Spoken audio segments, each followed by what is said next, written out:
ये कहानी है महाराष्ट्र के एक छोटे से गांव में रहने वाली शकुंतला की। शकुंतला के परिवार में उसका बेटा राजेश और उसकी बहू रुक्मणी थी। राजेश बेरोजगार था और बहुत टाइम से नौकरी की तलाश में था, जिसकी वजह से उनके घर में खाने पीने की बहुत दिक्कत होती थी।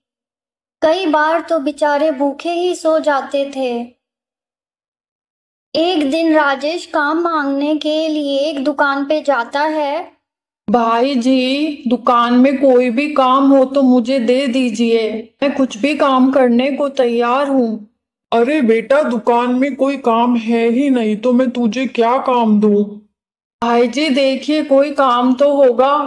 मैं कुछ भी करने के लिए तैयार हूँ, मुझे पैसों की जरूरत है। नहीं बेटा, मेरी दुकान में कोई काम नहीं है। राजेश नदी किनारे जाकर बैठ जाता है और रोने लगता है। माँ को क्या कहूँगा, आज माँ पूछेगी नौकरी मिली। भगवान, ये तेरा कैसा इंसाफ है। काम मांगने के लिए जाता हूँ तो लोग काम नहीं देते हैं। घर में खाने को रोटी नहीं है। माँ और बीबी घर में भूखे बैठे हैं। उन्हें जाकर क्या कहूँगा। जब राजेश घर वापस आ रहा होता है तो रास्ते में एक औरत उसे दिखती है जिसके हाथ में पर्स होता है, और राजेश वो पर्स चुरा लेता है और उसमें जो पैसे होते हैं उससे वो अपनी माँ और पत्नी के लिए खाना खरीद लेता है और घर जाकर कहता है, हाँ, आज का दिन तो बहुत ही अच्छा है, तेरे बेटे को नौकरी मिल गई। सच कह रहा है बेटा।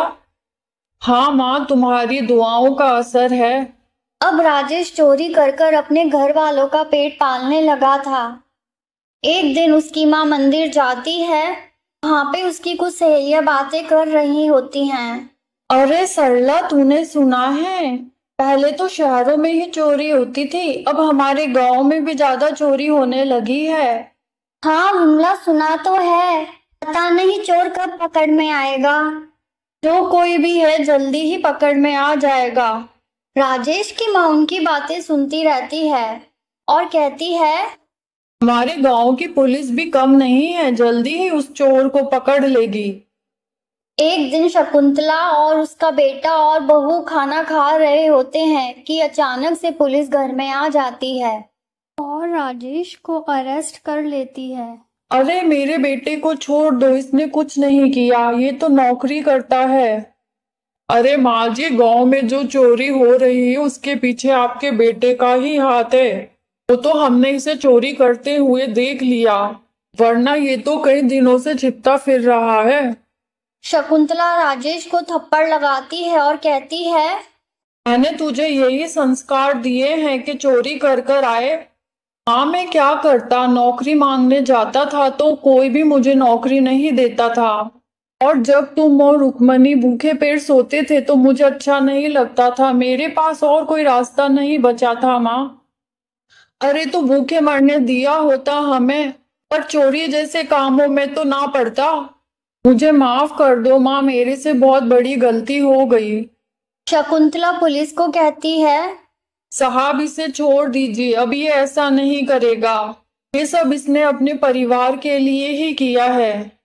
शकुंतला की बातें सुनकर पुलिस वाले के आंखों में आंसू आ जाते हैं और वो राजेश को कुछ पैसे देता है और कहता है, बेटा, तुम दिल के अच्छे हो इसलिए मैं तुम्हें छोड़ रहा हूँ, वरना तुम्हें ऐसा सबक सिखाता कि तुम जिंदगी भर याद रखते।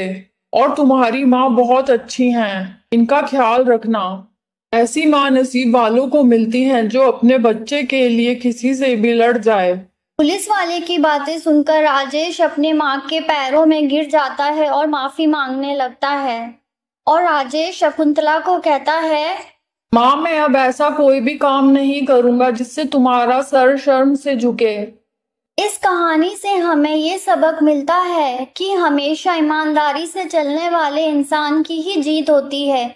झूठ और कपट से कभी भी किसी का भला नहीं हुआ है। इसी तरह की रोचक और मनोरंजक कहानियाँ देखने के लिए हमारे चैनल को सब्सक्राइब कीजिए और बेल आइकन का बटन भी दबा दीजिए ताकि आने वाली हर कहानी आप तक पहुंच सके।